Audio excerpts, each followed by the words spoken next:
يطالع تيمتري الذي يزور كربلاء لأول مرة كيف يحيي المسلمون زيارة الأربعين.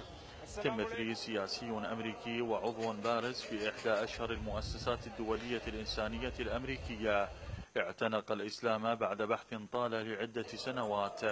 تبين له بعدها أن الإنسان إذا ما أراد أن يصل إلى مرحلة ما قبل الكمال فما عليه إلا أن ينهج طريق الحسين. لبيك يا حسين. لبيك يا حسين. Welcome. Come and have some tea. Yes, and mostly كنت سابقا يعني بالسياسة وكنت كلش يعني حرك، فأني كنت دائما أبحث عن العدالة في العالم وديمقراطية في العالم. فقرأت عن الإمام الحسين واكتشفت أنه هو رأس العدالة وهو ضد الذلة في كل العالم. أشوف شيء هنا بكربلاء ما شايف هذا الشيء طول حياتي، ولا شايف لأول مرة ولا في أي مكان. وهذا كل الناس كل هالملايين مجتمعة لحب الحسين.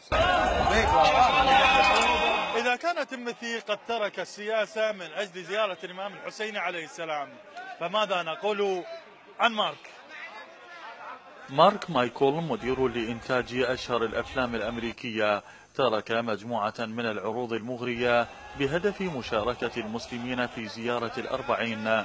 مايكل يعمل حاليا على إنتاج فيلم يتناول حياة المسلمين في الغرب.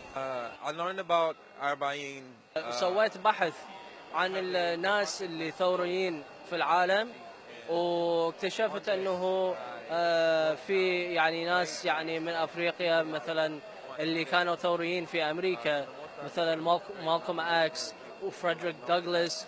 وبعدين لما التجأت إلى الإسلام، دين الإسلام، اكتشفت أنه الإمام الحسين عليه السلام هو كان الشخص البارز في الثورة الإنسانية ولحرية الإنسان.